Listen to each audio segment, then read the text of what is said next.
Nossa, essa luz aqui tá estourada, né, na minha cara. Ó, a seguinte, agora a gente vai tratar de uma questão que está acontecendo lá na capital de Minas Gerais, em Belo Horizonte. Eu tenho acompanhado já tem um tempo, quem vai estar aqui com a gente é um representante da ocupação, que eles estão ali num processo de resistência, firmes mesmo, no antigo DOPS de Belo Horizonte, é um antigo prédio, e aí eu vou pedir para ele explicar, inclusive, toda a questão jurídica mesmo, a questão legal em relação a esse espaço. No ano passado, eu tive a oportunidade de conversar com o Nilmário Miranda, que hoje atua no Ministério dos Direitos Humanos, e o próprio deputado também, Rogério Correia, que é um deputado pelo Partido dos Trabalhadores, por Minas Gerais, deputado federal, e ambos falaram, inclusive, deste lugar, desse espaço que vem a ser, né, o que se tem aí colocado, é dele vir a ser um memorial dos direitos humanos, né? Só que o que se tem visto, e é isso que a gente vai tentar entender aqui agora, com o Renato Amaral, é o que está acontecendo, porque o governador bolsonarista, né, o Romeu Zema, que, enfim, né, dispensa comentários, a gente sabe muito bem que é essa representação da extrema-direita no país, ele tem feito ali uma ofensiva e violenta, inclusive, colocando polícia militar, inclusive, para não deixar viabilizar a ocupação desse memorial, para que esse memorial dos direitos humanos de fato venha acontecer. Então, tenho acompanhado aqui e eu então convidei aqui quem está na organização, quem está acompanhando, quem está nessa linha de frente, para a gente tratar dessa questão. Então, quero chamar aqui o Renato Campos, ele que é integrante da Comissão Independente do Memorial Ocupado. Renato, boa noite para você. Seja bem-vindo. Muito obrigada.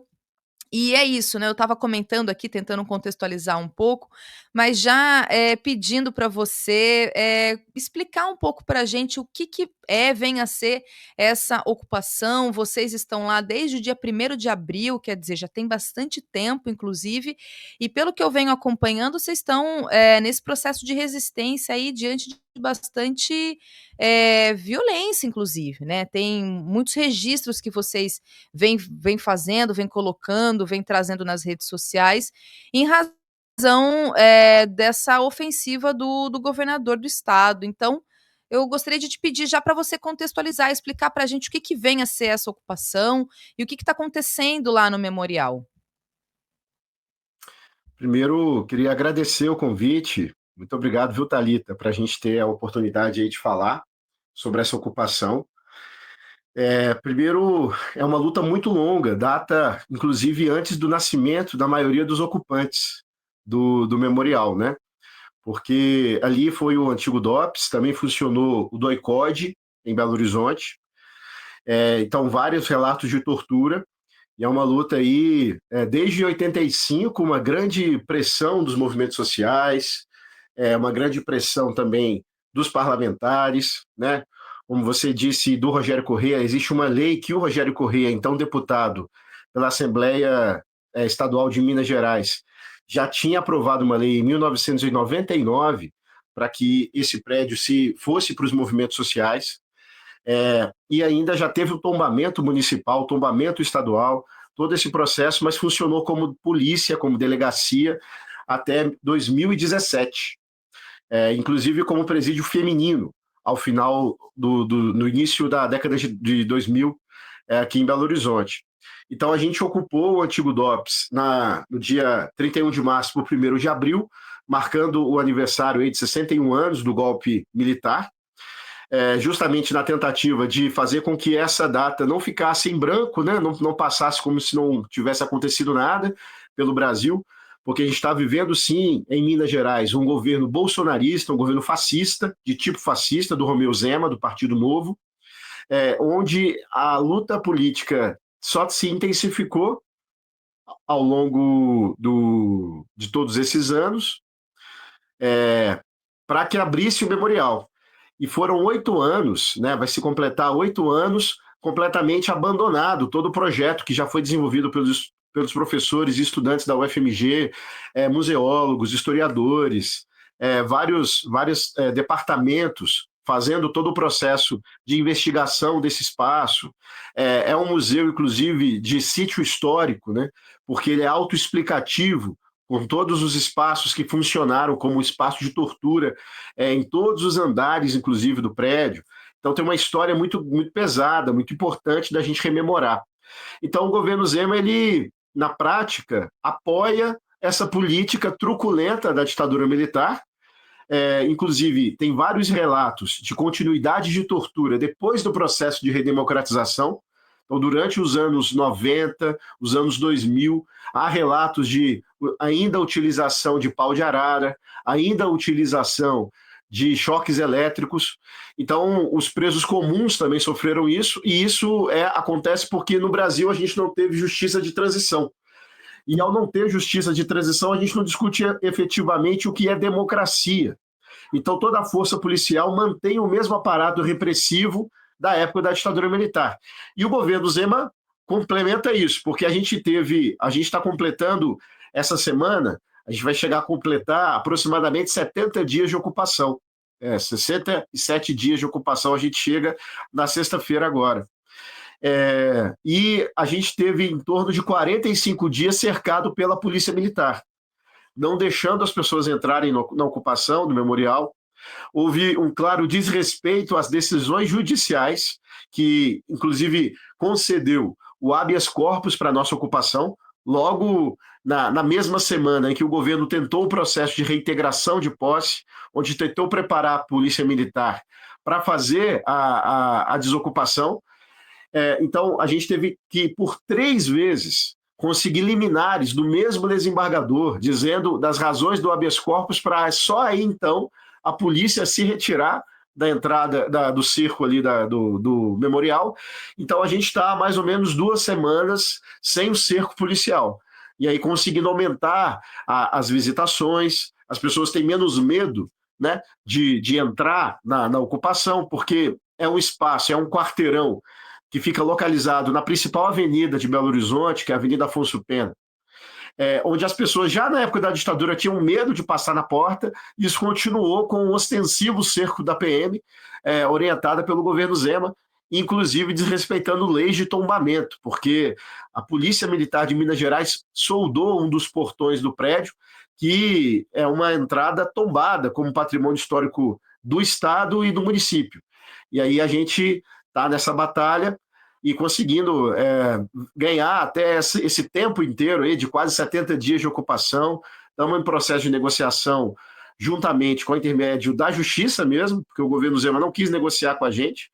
Então a gente está trabalhando aí para que essa ocupação seja cada vez mais visitada pela população de Belo Horizonte, Minas Gerais, e quem estiver passando por BH visitar esse memorial.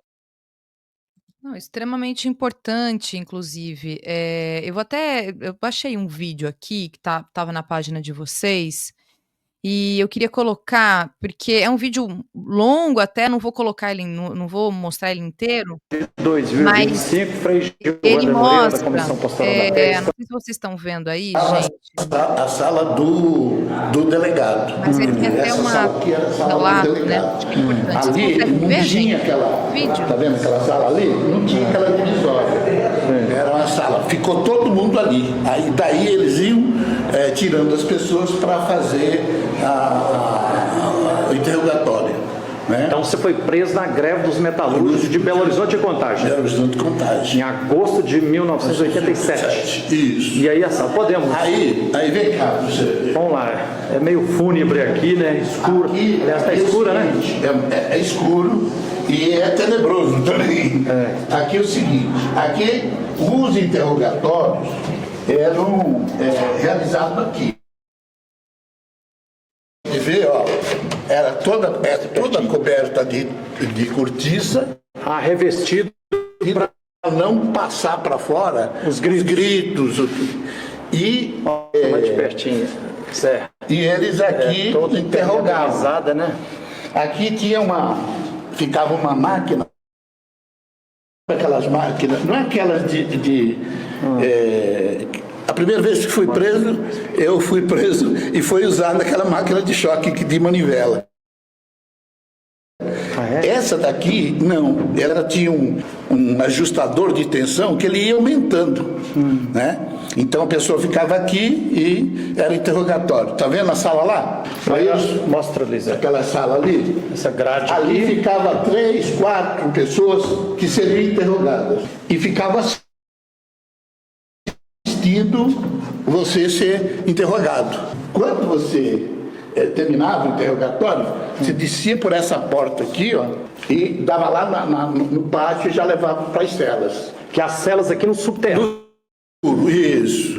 Aí, normalmente, a gente ia daqui já apanhando também. Saía daqui e apanhava. Pescoção, tá? Eu ouvi aqui que um dos motivos dessa impermeabilização, e são aqui paredes, parece que mais de 1 metro de largura, né? Isso. Porque diz que a vizinhança aqui está sendo incomodada pelos gritos da tortura. Exatamente. Aqui, depois tem os instrumentos de tortura lá atrás, que também incomodava bastante, entende? Até hoje, perto, e vem parabenizar o fato da gente estar ocupando e que eles são testemunha viva do sofrimento das pessoas nesse espaço. Então, eu vou colocar um pouco mais, é bem longo, bem longo, né? Tem 10 minutos o vídeo, só vou assim para a gente conversando, mas eu achei importante trazer, inclusive isso está na página do Ocupe Memorial, viu, gente? Vou colocar para vocês até aqui no chat, para quem quiser acompanhar, seguir, acho que é importante cada vez mais a gente dar visibilidade, saber, porque essa é uma realidade de Belo Horizonte e de outras capitais nesse país, né? Quantos DOPs nós tivemos aí nesse momento da nossa história. E aí, Tiago, eu queria pedir, a partir inclusive desse relato, para você comentar um pouco mais, acho que você vem falando, né, na sua primeira fala, mas desse contexto mesmo, né, desse lugar, assim, o que ele servia e como é que está sendo a partir desse processo de ocupação e dessas visitas, né, que estão acontecendo. O que tem de projeto, inclusive, para poder fazer desse espaço mesmo esse lugar, né, de ser um memorial dos direitos humanos, e para que a gente aqui não, inclusive, cansar a gente não pode cansar de repetir que a gente precisa sempre fazer essa história nunca se perder. A gente tem uma testemunha, né, uma fonte oral, a gente diz na história, né, viva aqui, falando, relatando, trazendo esse processo todo. E, de alguma forma, a ocupação ela acaba trazendo essa visibilidade também, né, a gente poder ampliar esse espaço. Então, pedir para você comentar mesmo, né, o que vocês têm ali de projeto e esse contexto histórico desse espaço aí, que é um pouco que está nessa fala dessa pessoa que faz esse relato. Bom, vou tentar contextualizar um pouco desde o processo da luta para reabrir o espaço, abrir o espaço como memorial, né? Porque em 2018, aí, como eu falei, a primeira manifestação data de 1988, com a dona Helena Greco, que era uma grande lutadora na época da anistia aqui, do processo de redemocratização em Belo Horizonte, e ela foi com um grande cadeado na porta do antigo DOPS para poder já fechar, e naquela época era da Polícia Civil, e ficou chamado DEOESP, aqui em Belo Horizonte. Logo depois disso, houveram várias tentativas de fechar esse prédio para a polícia abrir como memorial. E em 2018 teve uma ação do governo, então, Pimentel, à época do Fernando Pimentel, do PT, para abrir o memorial. E aí, inclusive, recursos para isso, e começaram algumas visitas guiadas por esses presos políticos, já em 2018, 2019, e isso cessou completamente em 2019, 2020, quando, em Minas Gerais, iniciou o governo do Romeu Zema, do Partido Novo. Então, a gente tem um processo aí de hiato de 8 anos, 7, 8 anos, onde o prédio estava completamente abandonado, né? Completamente abandonado. Ele foi inaugurado em 1958, já para ser DOPS. já para ser Departamento de Ordem Político-Social. Inclusive, é importante apontar que os DOPS foram criados na década de 20, em 1924, em todo o país, justamente para poder fazer o aparato repressivo ao movimento social. Então, isso está claramente ligado aí ao processo da greve geral dos trabalhadores em 1917, 1919, no Brasil, que foi muito grande essa greve, e o governo, à época, ainda a República Café com Leite, queria já ter um aparato repressivo para reprimir os movimentos sociais. Então, só em 58, se cria um prédio em Belo Horizonte com uma fachada modernista que dialoga com outros prédios da capital de Belo Horizonte, capital de Minas Gerais, aqui em BH, que é uma capital, inclusive, nova, né? A gente não tem aí 100 e poucos anos, 120 e poucos anos. Então, essa fachada modernista já escondia essa ideia de ser um aparato repressivo de inteligência da polícia. E aí o DOPS era muito forte durante o Estado Novo do Getúlio Vargas, ele volta a ganhar força durante a ditadura militar. Então é um prédio que a gente conta aí 4 andares, tem um subsolo, que é onde ficam as celas, que é onde estava, inclusive, a gravação do vídeo. Quem fala é um dos companheiros da comissão independente, que é o Oraldo. O Oraldo foi preso já nesse processo de redemocratização ali, como ele diz, em 87, ou seja, já tinha acabado a ditadura, e ele conta de ter sofrido choques elétricos. Então, isso mostra, mais uma vez, a atualidade da denúncia, porque o aparato repressivo, a tortura e etc., continua a acontecer nas penitenciárias do Brasil afora. Então, a gente vai poder observar ali, né, nesse subsolo, abaixo do nível da rua, as celas, e aí é o que a gente chama lá de primeiro andar. No projeto, chamamos de primeiro andar, as celas, onde existem 12 celas, onde existem solitárias, né, várias solitárias, não é apenas uma. Existem também espaços onde eram dos delegados, dos carcereiros, e existia um canil, que durante a ditadura soltavam-se os cachorros, faziam ações para que eles latissem às madrugadas, para que não acordassem, aliás, para que não deixasse dormir os presos políticos, e também abafasse o som das torturas para a vizinhança, porque próximo ao prédio existiam moradias, né? Hoje já não existem mais, mas à época existiam. No segundo andar, a gente vai ter a entrada principal, onde vai ser a primeira sala de tortura, que a gente vai observar, justamente já no nível da rua. No terceiro andar, a sala ainda também do DOPS, onde existiam aulas e técnicas de inteligência da polícia e também de tortura. Em Belo Horizonte, passou o Damitrione, que era o torturador, notório torturador, que ensinava tortura para todo o Cone Sul, né? Ele era da escola lá, formado nos Estados Unidos, a Escola das Américas, que veio para Belo Horizonte ensinar tortura, onde tem ainda, né, um espaço de auditório, onde o Damitrione ensinou tortura em Belo Horizonte. Logo depois, ele foi para o Chile, também foi para o Uruguai, onde os tupamaros fizeram sequestro a ele. Tem um filme, inclusive, que conta isso, que é o Estado de Sítio, que vai relatar essa situação do Damitrione. E no quarto e último andar, o andar do DOI-CODE. Então, em Minas Gerais, diferentemente de São Paulo e Rio de Janeiro, o DOPS e o DOI-CODE dividiram o mesmo prédio. O DOI-CODE, que é esse aparato repressivo a nível federal, já desenvolvido através da Operação Bandeirantes, da OBAN, onde tinham os delegados, os torturadores, e ali em BH foi a sala do Marcelo Paixão, né? Marcelo Paixão foi o torturador que em 98, já dando entrevistas, disse que ele torturou mesmo, né? Porque a gente viveu o processo e ainda vive um pouco, né, das pessoas dizerem que não houve tortura durante a ditadura militar, que isso é uma falácia, de ex-militantes, etc., de ex-presos políticos.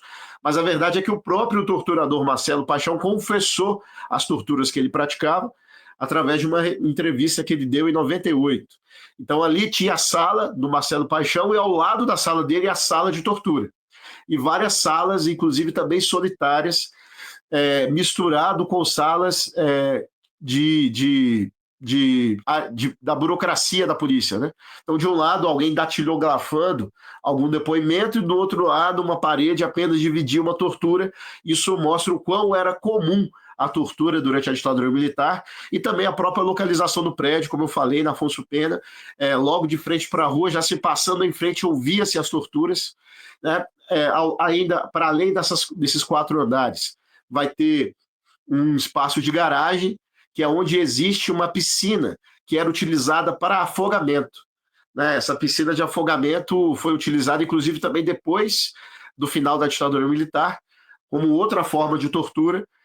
Também existe ali uma antiga sauna, então eles faziam uma tortura de modo quente e frio, então deixava o preso político na sauna, depois jogava na piscina gelada. Então tem uma série de coisas macabras assim, que a gente vai observar, mas que a gente acha fundamental virar a memória. Então a gente tem um projeto que a gente tem endossado, que é desenvolvido pela Universidade Federal, uma parcela de professores da UFMG, da história, como eu falei, da museologia, da arqueologia também, que está em pleno debate, porque o governo do Estado, que era o financiador desse projeto, quando veio o governo Zema, parou de financiar completamente. Então ele não está completamente concluso, esse projeto. Precisa, inclusive, fazer os orçamentos das obras necessárias para viabilizar todo o memorial, como está posto no projeto.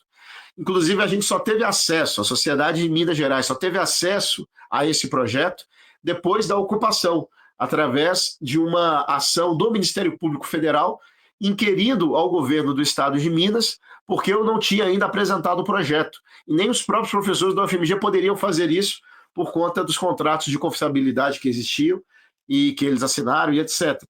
Então, a gente teve o acesso só no mês de abril a esse projeto e a gente deixou ele como um acervo no memorial. Então, quem visita o memorial também pode observar ali todas as mais de 400 páginas de um projeto para recuperar aquele espaço para ser memória, pela verdade, pela justiça e também reparação, né? Então, a gente tem debatido bastante isso e tem recebido muitas visitações. A gente já chegou a 5.000 visitações desde 1º de abril. Isso é um número assim, muito importante, que a gente sempre tem falado, porque essas visitas, uma parte delas são mediadas e são inscritas. Nessas estão em torno aí de 1.000 visitas inscritas, inclusive esse número, porque vários professores têm levado seus estudantes para o memorial, então estudantes do ensino médio, estudantes da universidade têm visitado, então turmas inteiras de visitações. A gente também tem recebido manifestações de apoio, visitas avulsas também, né?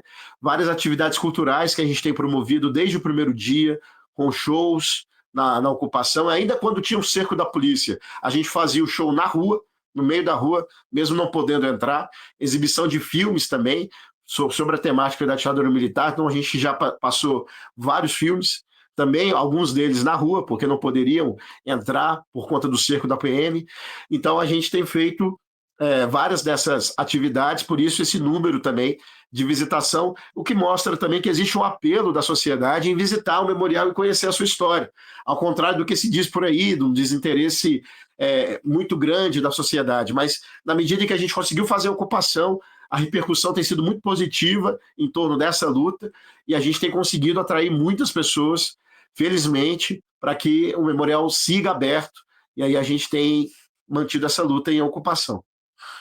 Muito bom, muito importante. E aí tem um outro vídeo também divulgado lá na página que eu queria colocar, que é justamente da militante que você comentou 12 aqui. policiais Consegue todos ver armados aí, até os gente? Olha dentes, de só. cacetete até grosso calibre. São 3 viaturas, uma grande daquelas com compartimento, né, para levar pessoas. Eu tentei entrar, eles me pediram pela força, encostaram em mim, inclusive. Eu daqui não vou sair, eu estou na escada, uma hora eu vou entrar de um jeito ou de outro. Eu estou vendo uma maneira aqui, mas ele tá muito foda. Foi a pior que eu já vi até agora, como se não tivesse nada, como se não tivesse habeas corpus preventivos, não tivesse a nossa liminar contra a reintegração de posse, não houvesse o protocolo lá do comando, nada disso. São super truculentos, são muito folgados, tá muito foda. Mas é isso, cada vez está chegando um número maior de viaturas também. O que eles estão alegando é que eles não vão deixar mais ninguém entrar porque a coisa está judicializada e vai haver reintegração de posse. Eles estão ignorando até o nosso agravo, né? Então tem isso, desse jeito.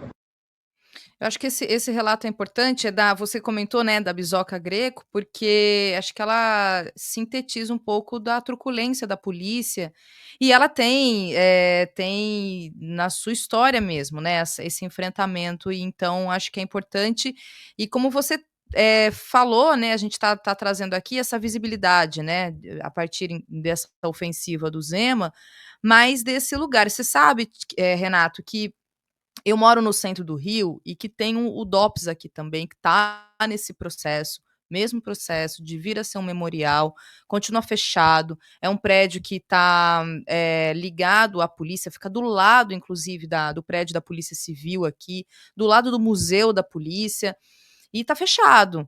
É um baita de um espaço que também tem essa pretensão de vir a ser um memorial dos direitos humanos. Então, acho que é importante justamente para esse entendimento de que esses lugares, eles são lugares de memória, né? A partir desse entendimento do conceito de lugar de memória, e que eles precisam, lamentavelmente, precisam fazer esse enfrentamento para poder acontecer realmente. E agora tem essa audiência, quer dizer, vocês já conseguiram, inclusive, a partir da ocupação, digamos, essa vitória, né, dessa batalha aí, pelo menos, em que vocês vão ter uma audiência de conciliação agora no mês de junho, não é isso? Em meados de junho, vocês vão ter uma audiência para justamente poder manter o memorial aberto, né? Ele continuar funcionando, é isso?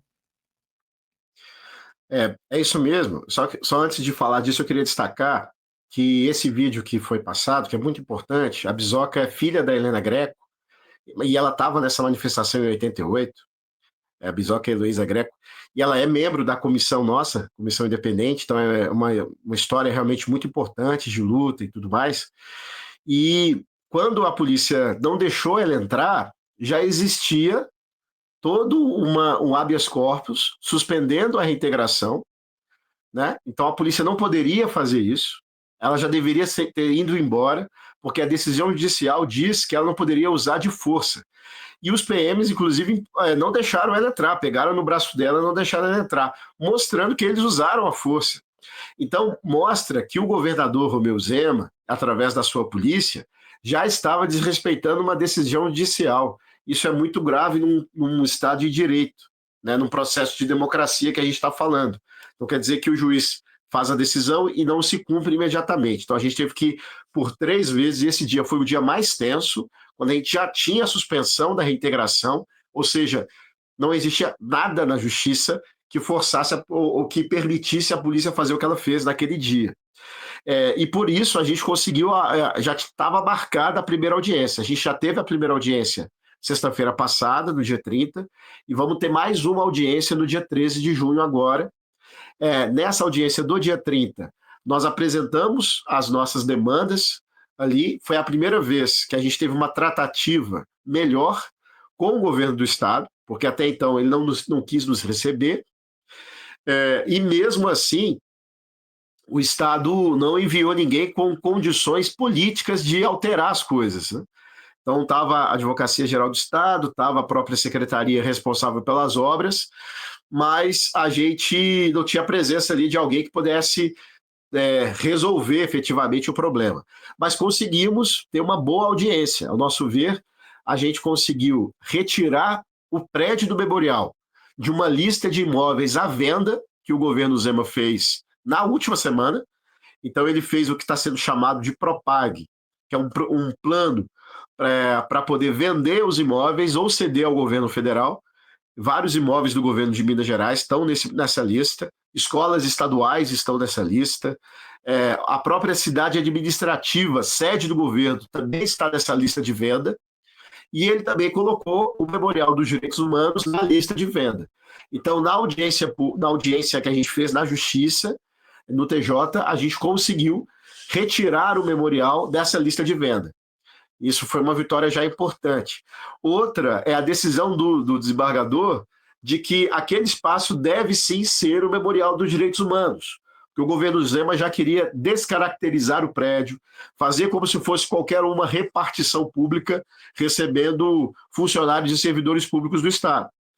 Então a gente achou fundamental também essa vitória, definindo aquilo como memorial. E a gente também acha muito importante essa discussão e super atual, porque, veja, ainda esses prédios que foram DOPS, que foram doicode, estão ligados de alguma forma ao aparato repressivo do Estado. E quando a gente não transforma esses espaços como memorial, a gente não discute todo o processo de violência, de repressão, de tortura, de censura e etc., que a ditadura militar promoveu ao longo dos 21 anos de ditadura. Então, a gente acaba, se a gente não faz isso, a gente também não discute quais são as raízes do que a gente tem assistido de um genocídio da juventude negra nas periferias, não é?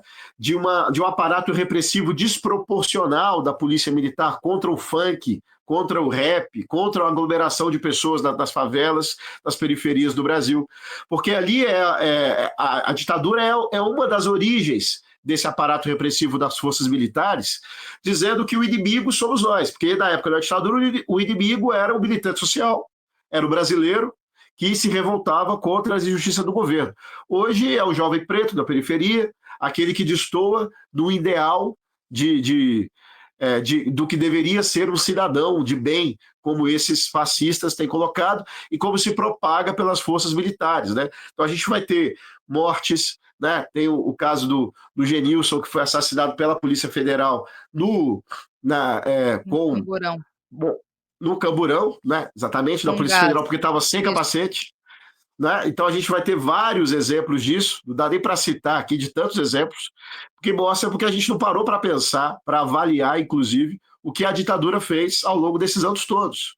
Então a gente precisa sim transformar esses espaços, os DOPs, os doicodes das capitais do país, como espaços de memória, para que a gente pense sobre isso, porque vários são as pessoas que passaram por aquele prédio. A gente tem, inclusive, recebido visitas de filhos de ex-presos, né, dos próprios ex-presos, falando, olha, essa cela aqui, uma das coisas que a gente vem falando nas visitas mediadas são justamente das falas dos ex-presos políticos, né, como o Oraldo falou ali, ó, eu fiquei preso nessa cela, eu fui torturado nessa sala, né, então a gente ainda bem que a gente ainda tem essas pessoas vivas hoje para contar essa história. Sim. Então a gente precisa transformar todos esses prédios, todo esse aparato como memória para que realmente nunca mais aconteça e para a gente perceber o quão absurdo é a tortura.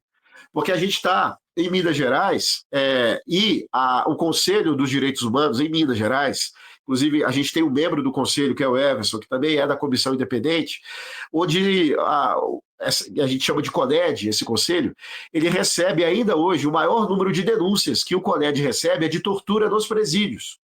Né? Então, assim, a gente já tem todo um problema do encarceramento também da juventude, também da população brasileira, e ainda a tortura é uma realidade objetiva. Então, se a gente não para pensar, não transforma esses espaços como espaços de memória, né, como espaços do debate desse absurdo que acontecia, a gente acaba naturalizando, né? Como a gente naturaliza, inclusive, o desaparecimento, né? Hoje é normal desaparecer, a gente vê na caixa de leite, a gente vê nos jornais as fotos, e nenhum estranhamento sobre isso, e a ditadura fez muita gente desaparecer até hoje, né? Quando não tem a abertura dos arquivos, quando a gente tem corpos que ainda não foram entregues aos seus familiares.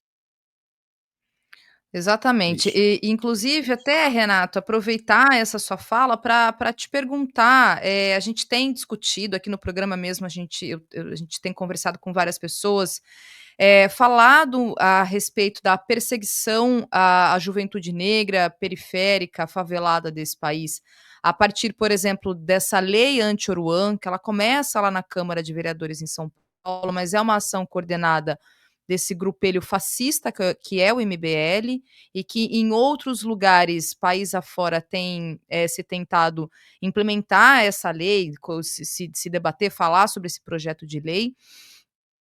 E queria saber se você pode até comentar um pouco como é que isso está sendo comentado, falado em Belo Horizonte a respeito dessa perseguição. Belo Horizonte, que é a terra do Djonga, inclusive, né? Esse grande artista que a gente sabe, conhece e que tem, inclusive, uma canção que faz ali uma convocação, né? Que é o famoso Fogo nos Racistas, de todas as formas, inclusive essa questão que é muito simbólica, essa frase, né? Esse verso dessa canção.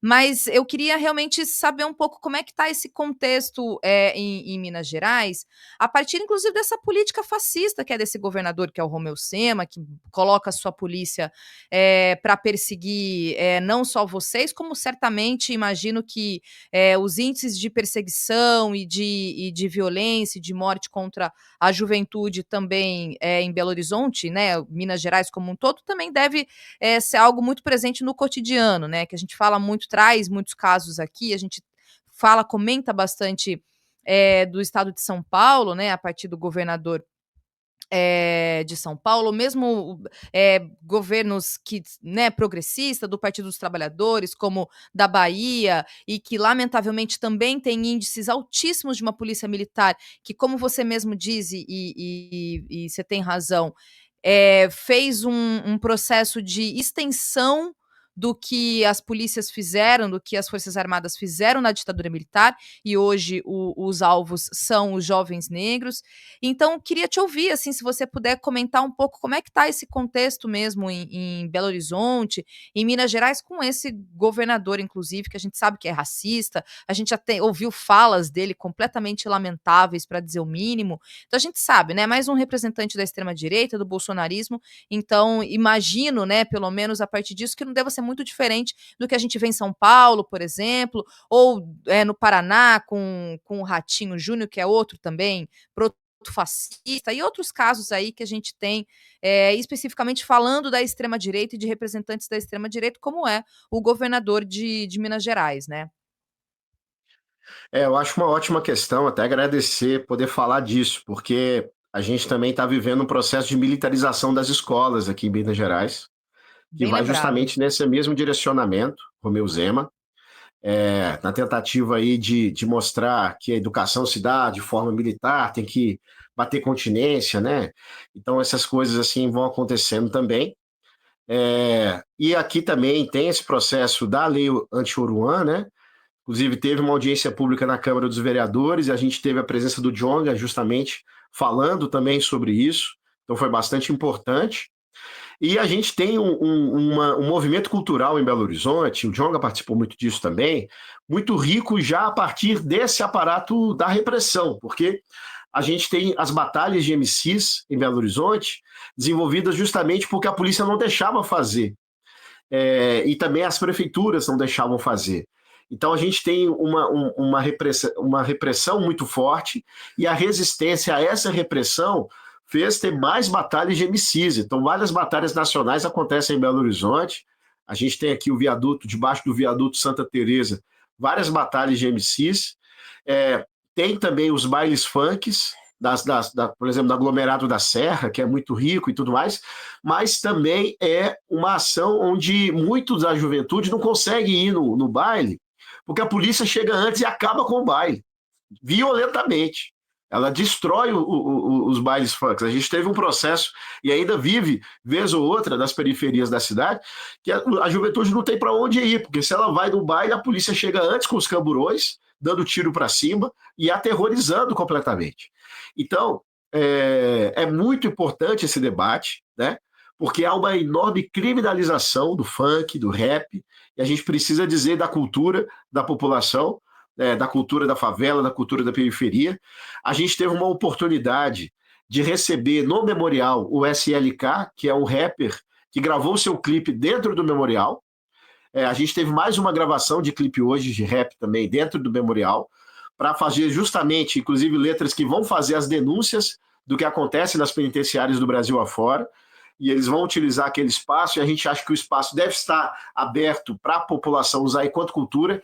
Recebemos vários artistas plásticos, atores e atrizes, fazendo exibições através, inclusive, do grande apoio que a gente tem tido da OAB de Minas Gerais, através da sessão de liberdade de expressão, que a gente tem chamado, tem o doutor Daniel Deslandes, que trouxe essas pessoas também, as pessoas que estão fazendo arte dentro do memorial, ressignificando o espaço de terror, e também o rap faz parte desse processo da cultura, então a gente tem conseguido fazer isso e acho fundamental essa discussão. Até porque a Polícia Militar, ela foi criada como força auxiliar do Exército através de uma lei de 1968, já dizendo que ela deveria ser uma força do Exército Brasileiro no aparato repressivo da ditadura. E essa lei não foi modificada. Ela permanece como uma força auxiliar. E está evidente cada vez mais que acontecem denúncias como essa que você bem falou, que ela deve ser desmilitarizada. Não cabe numa democracia uma força armada como a Polícia Militar que tenha atentado enormemente contra os movimentos sociais. A gente teve, como eu disse, durante quase 45 dias, 2, 3 viaturas com 2, 3 policiais parados na porta do museu, para não deixar as pessoas entrarem no museu. E tratando isso, segurando as suas armas na cintura. Então, é de uma violência que reproduz o que aconteceu na ditadura militar. Por isso que a gente precisa discutir até onde a redemocratização conseguiu chegar. Porque quando a gente vai discutir democracia na favela, na periferia, eu participo também das lutas de moradia, das ocupações urbanas em Belo Horizonte, etc., as pessoas vão ficar na dúvida exatamente que democracia é essa, que liberdade é essa que a gente vai defender quando vai defender a democracia. Porque ainda tem uma ação de barbaridade da Polícia Militar, fazendo isso em vários lugares, e agora com as guardas municipais reproduzindo essa força também. Então, as guardas municipais armadas sendo cada vez mais militarizadas, outras forças repressivas. Então, a gente tem tido aí inúmeras forças repressivas e quase nenhum diálogo, nenhum aprofundamento da discussão da democracia efetivamente no Brasil. Então, isso é muito problemático.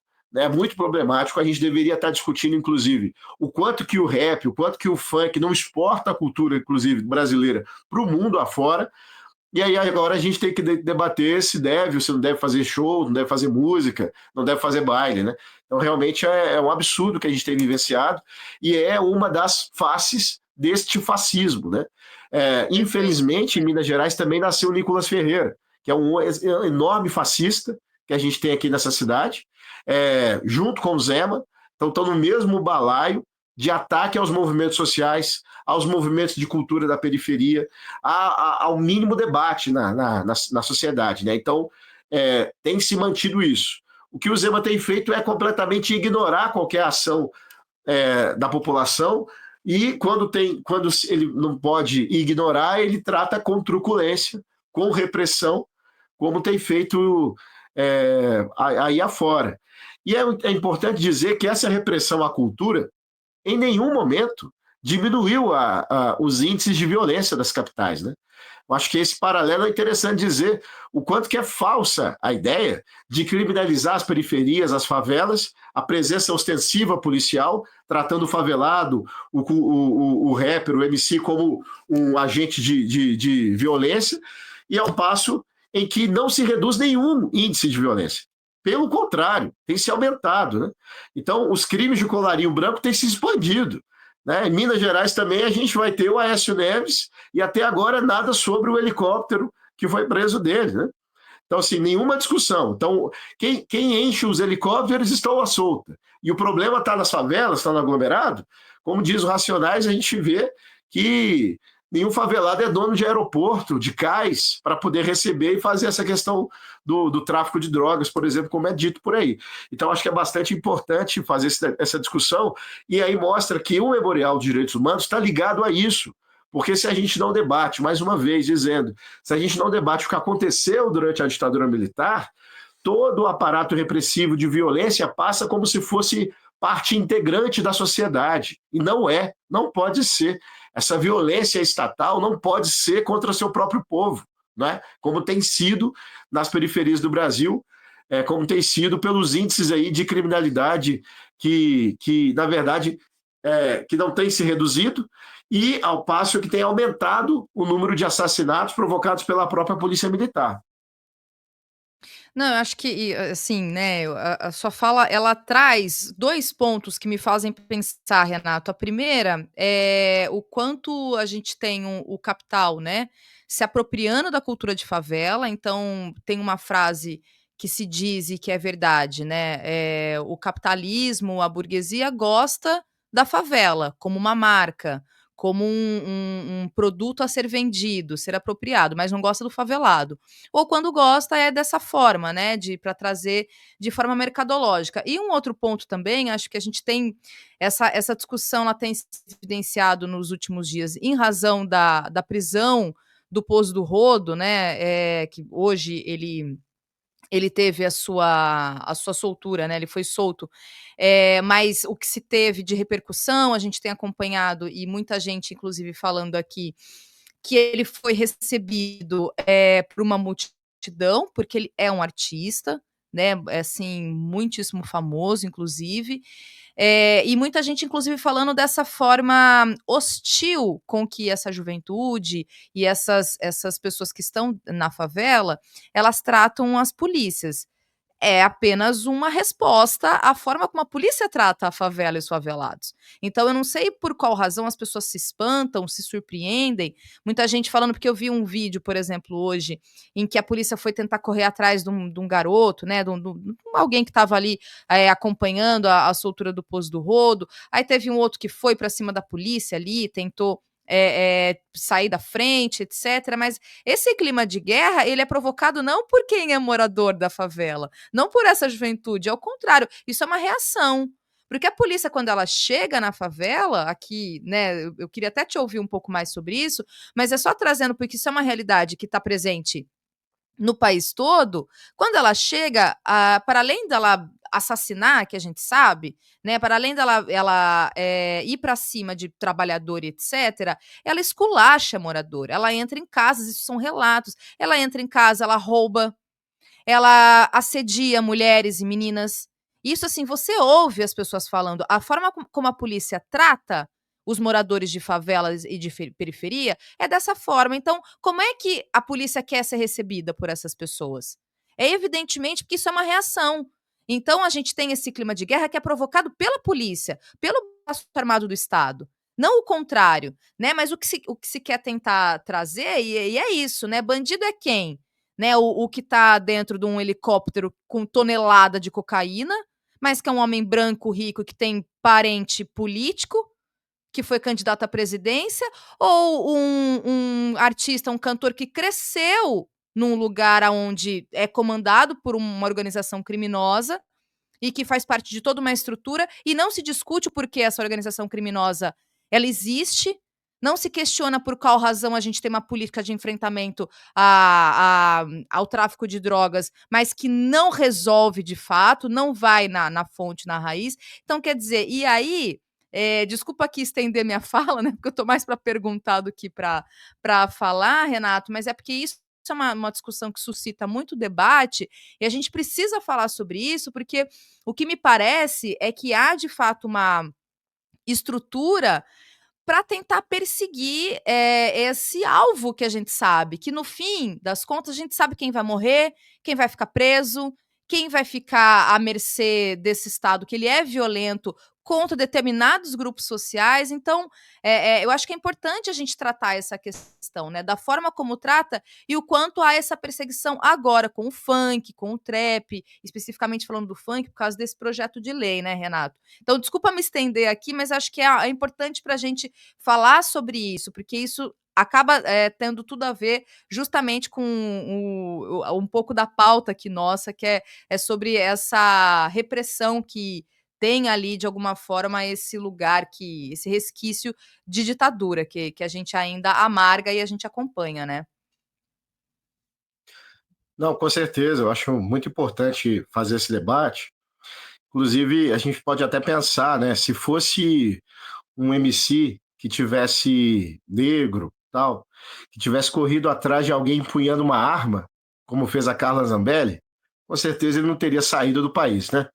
Com certeza absoluta. Ele estaria preso imediatamente no mesmo dia e não faria como fez aí Carla Zambelli, só avisando, olha, já saí.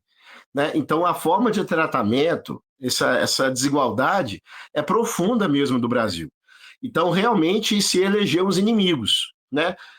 Eu também sou professor, já tive são vários estudantes que são de periferia, e se cresce tendo medo da polícia, tendo muito mais medo, né? Qualquer homem negro no Brasil, se for perguntar, se está na dúvida de um lugar, você vai perguntar para quem na rua? Você vai perguntar, tirar alguma dúvida de chegar na localização de um determinado endereço para um PM na rua? Jamais. Ninguém vai perguntar, ninguém vai querer conversar, né?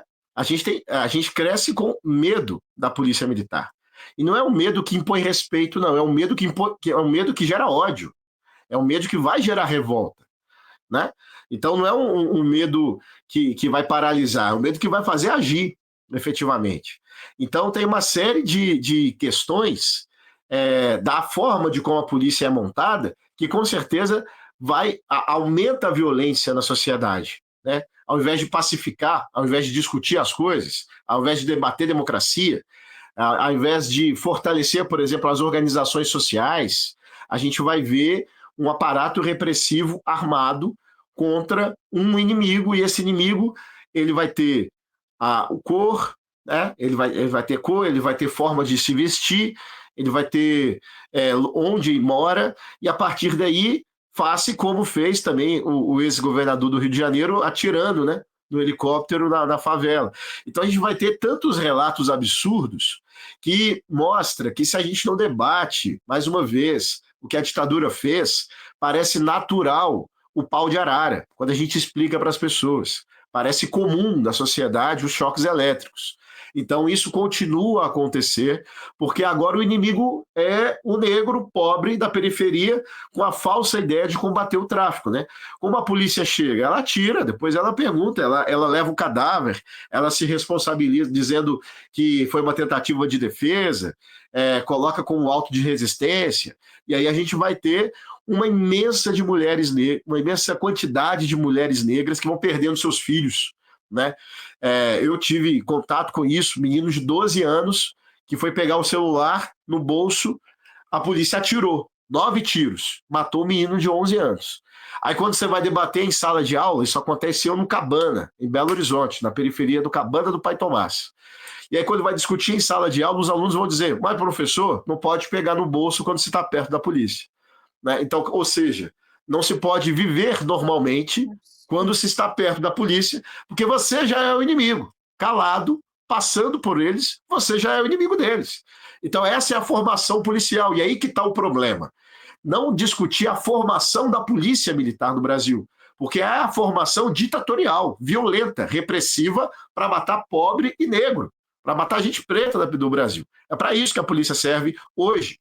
É isso que ela tem servido hoje.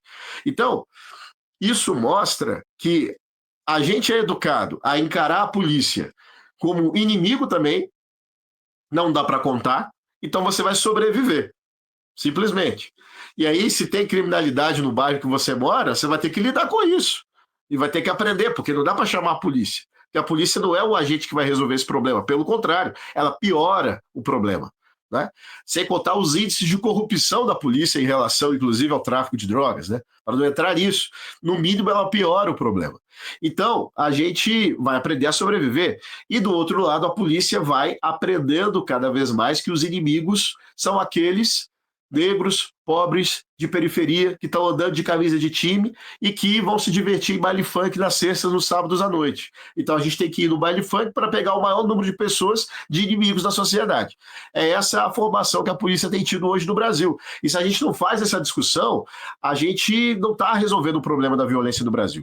E se a gente não rememora, inclusive, que a raiz dessa discussão é a ditadura militar no Brasil, a ditadura militar do tipo brasileiro, que encara o inimigo sendo o preto, o pobre de periferia, o militante social, aqueles que lutam e etc., são esses os arruaceiros, entre aspas, que a polícia vai dizer. Se a gente não faz essa discussão, a gente também não resolve o problema da violência no Brasil, né? Porque podemos dizer inúmeras formas de tratamento de como o pessoal da classe, das elites brasileiras, os poderosos, são tratados. Então é de grande importância a gente fazer essa rememoração assim, do que foi a ditadura, como foram assassinados. Inclusive, a gente tem tentado fazer um esforço de expandir isso, não colocar no memorial, inclusive, só os jovens que a gente já, inclusive, conhece a sua história, os estudantes, universitários que lutaram contra a ditadura, que são fundamentais, são heróis da classe trabalhadora. Mas também tinham os capoeiristas de Belo Horizonte que eram perseguidos pela PM, que eram presos, que eram espancados.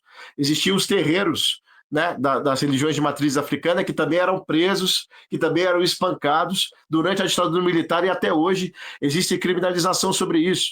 Existiam também os povos indígenas, que foram, aqui a gente em Minas Gerais tem o espaço do aparato repressivo contra os Krenak, que era um negócio extremamente violento, onde colocava índio, prendia o indígena e fazia ele atacar outro indígena também, assim como fizeram lá os portugueses, né, quando invadiram o Brasil. Então a gente vai ter uma reprodução de uma cadeia de violência no nosso país, que a gente precisa falar sobre isso, porque a gente não pode naturalizar a violência como sendo um ente que senta à mesa do brasileiro, sabe? A gente não pode achar que isso é assim, sempre vai ser. Não podemos fazer isso. Então a gente precisa fazer essa discussão.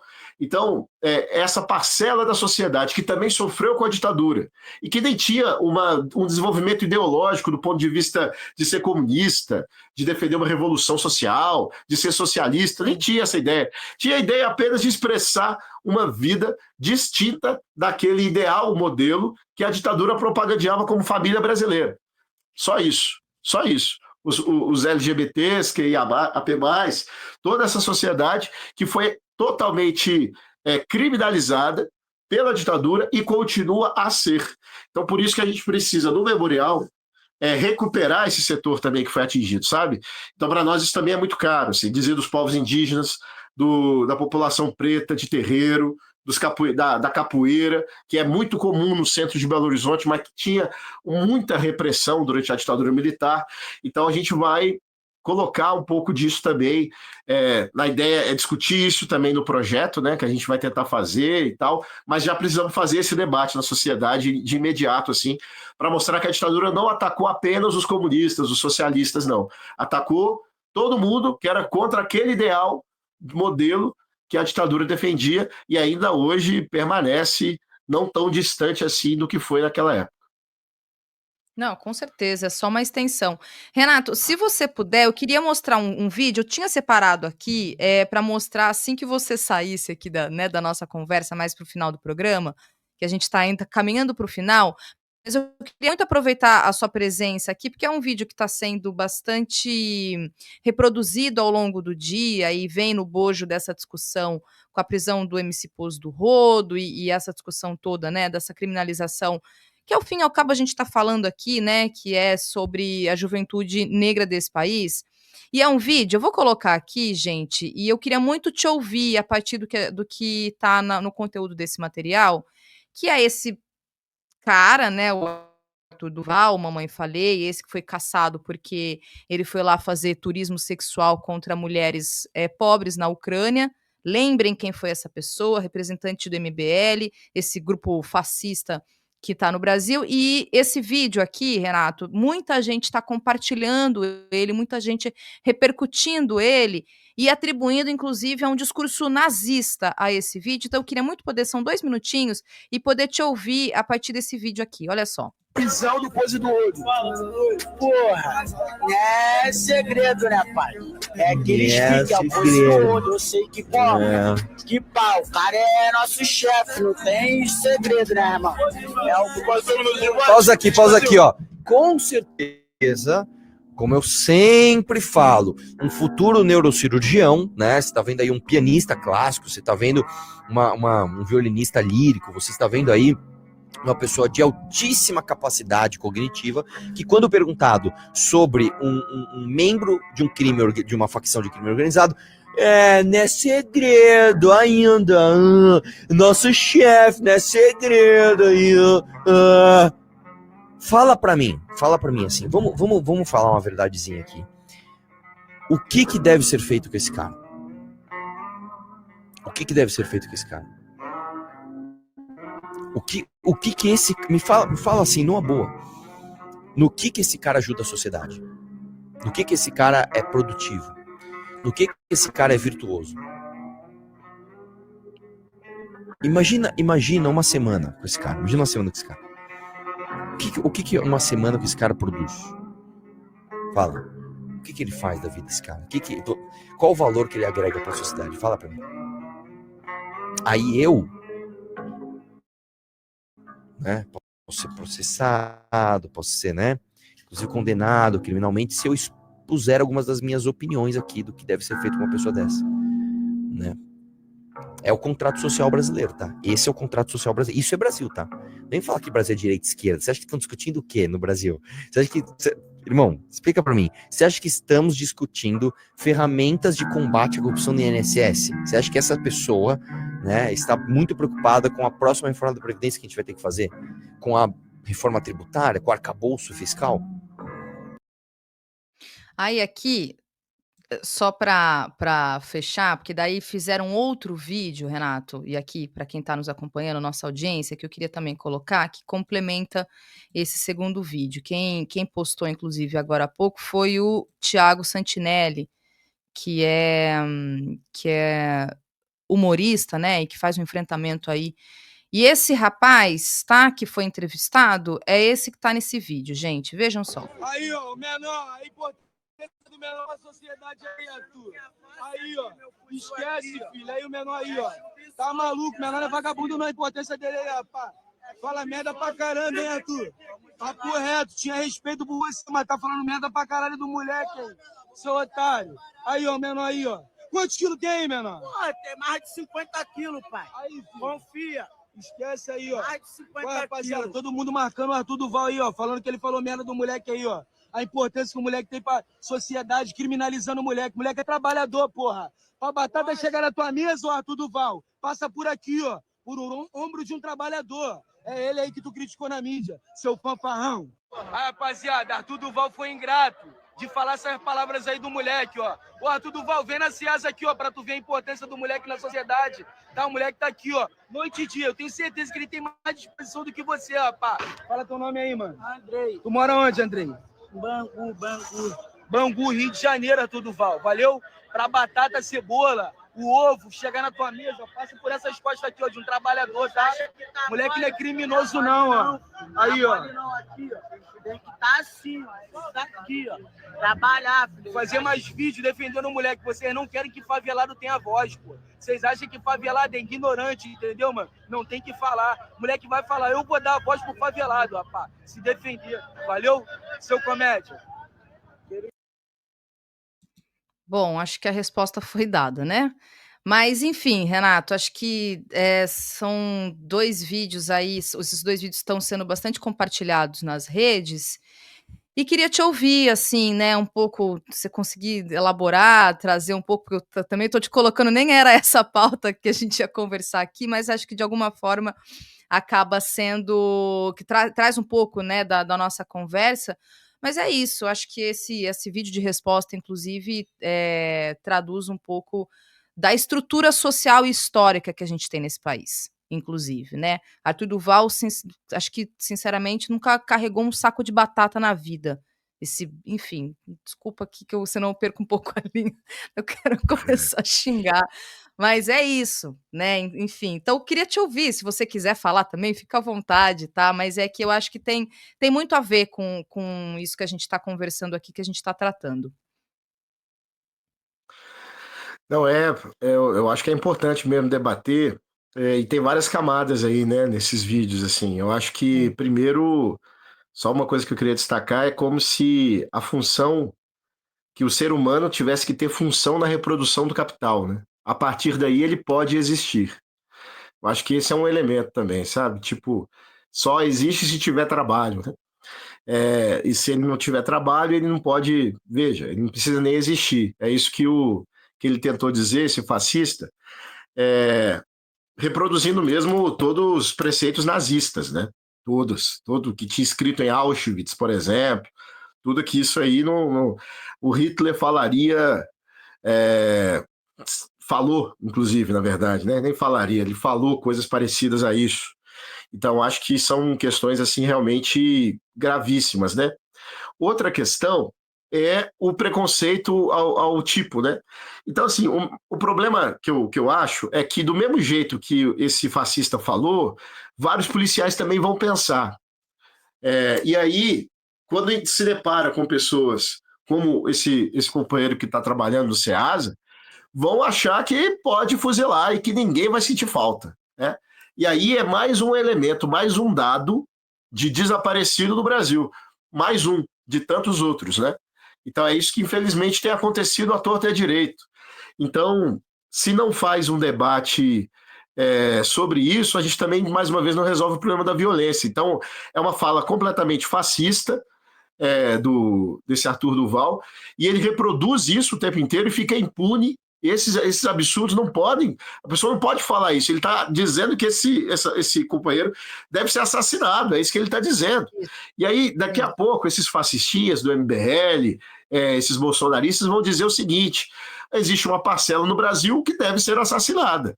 Essa parcela que não está trabalhando, e não está trabalhando por quê? Por conta da precarização do trabalho, porque não há escolas com melhores condições para todo mundo, não tem tanta verba para a escola assim no Brasil, tem se abrido mais presídios, né, do que escolas, isso que tem sido mais aberto. O trabalho extremamente...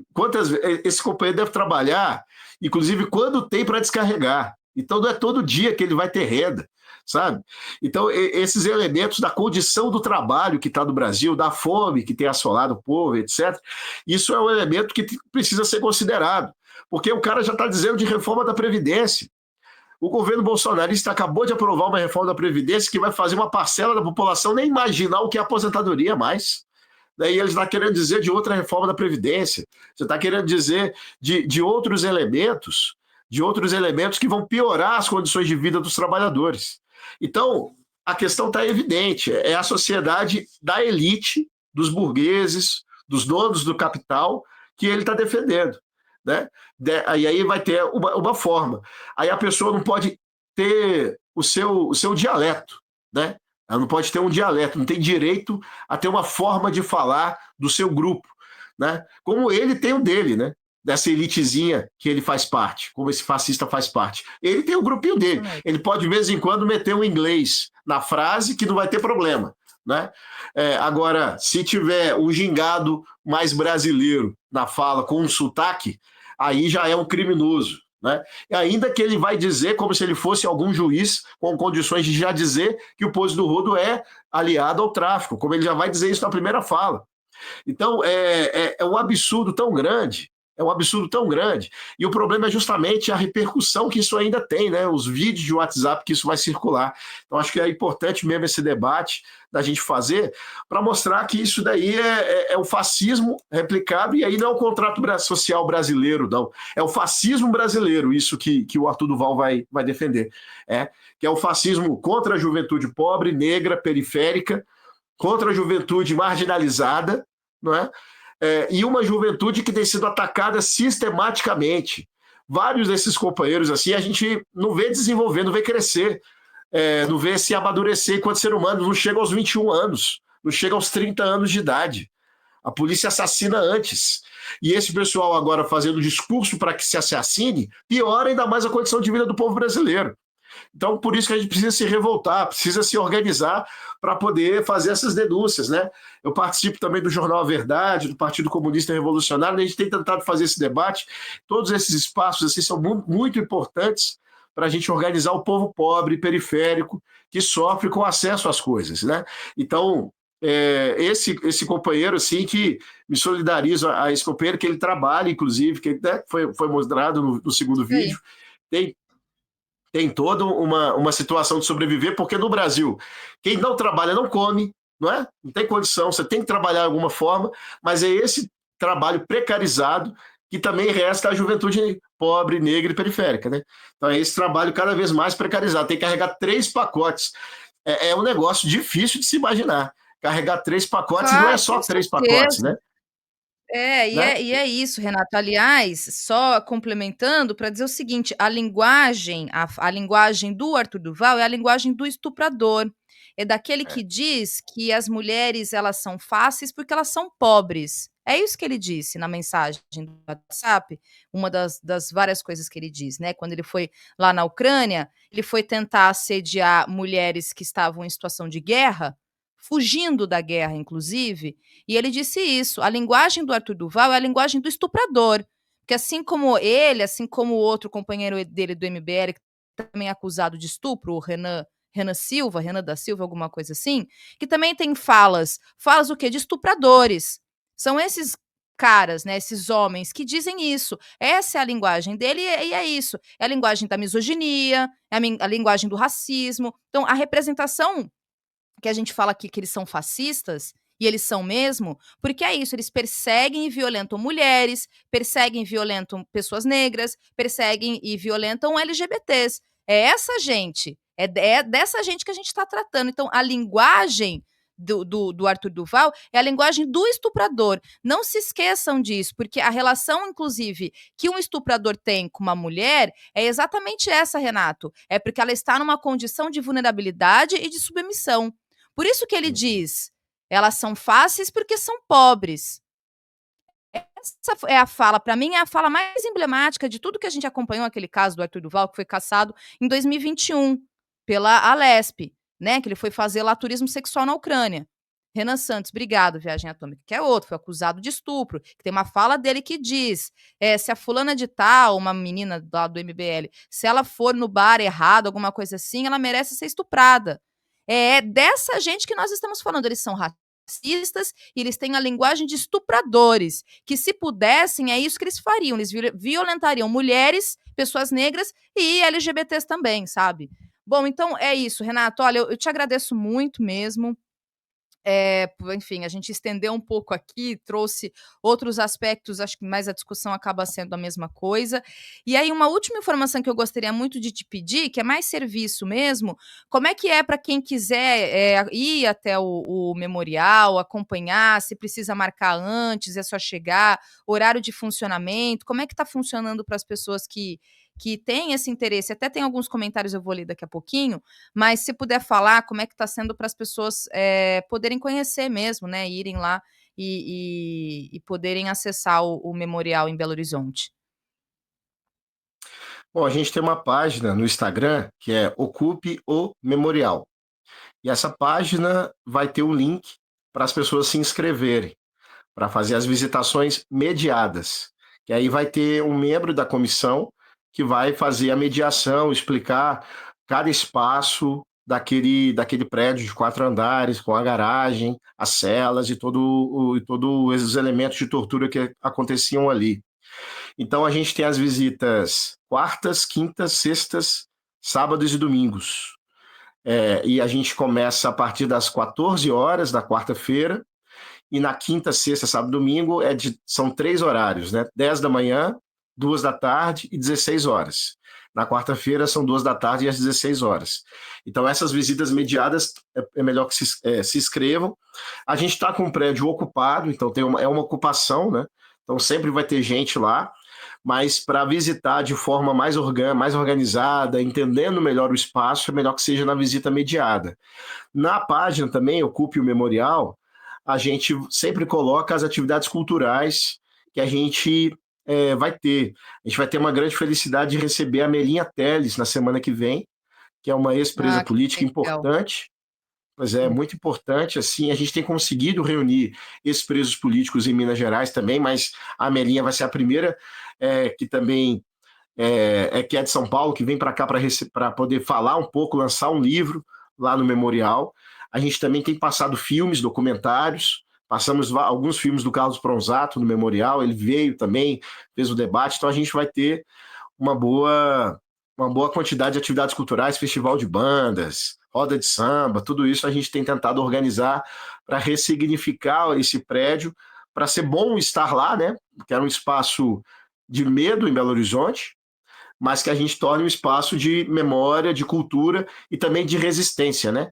Então a gente tem sempre tentado dizer que vários ali morreram por nós, mas nós estamos cantando para eles, falando deles, lembrando sempre deles, e os torna imortais, né?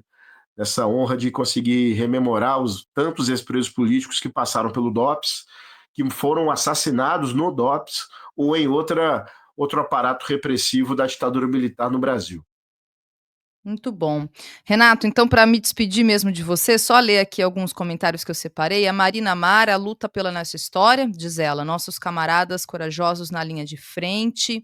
O Iago Barcelos também falando aqui, grande camarada Renato, quantas pessoas estão presentes na ocupação atualmente? Ele pergunta. A gente tem mantido umas 40, 50 pessoas ao longo da semana, em escala agora que não tem o cerco, em revezamentos, né? De vez em quando a gente tem mais pessoas que é um prédio grande, assim, dá para todo mundo, tem condições, inclusive, para isso. A gente tem uma cozinha, né?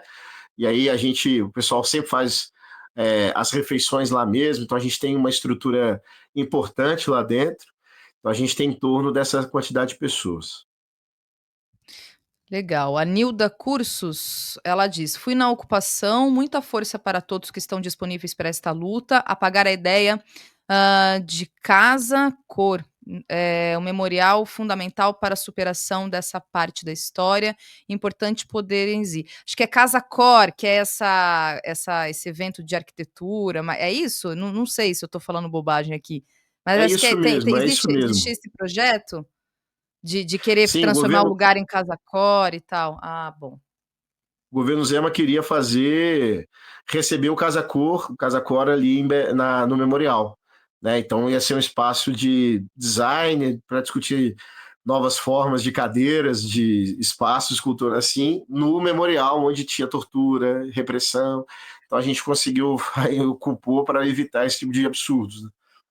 Não, é importante, porque o Casa Cor é um evento completamente elitista, né, como a arquitetura no geral, historicamente falando, é muitíssimo elitista, né, e seria isso, uma descaracterização completa, né, que absurdo. Então, que importante que vocês, puderam impedir essa situação toda.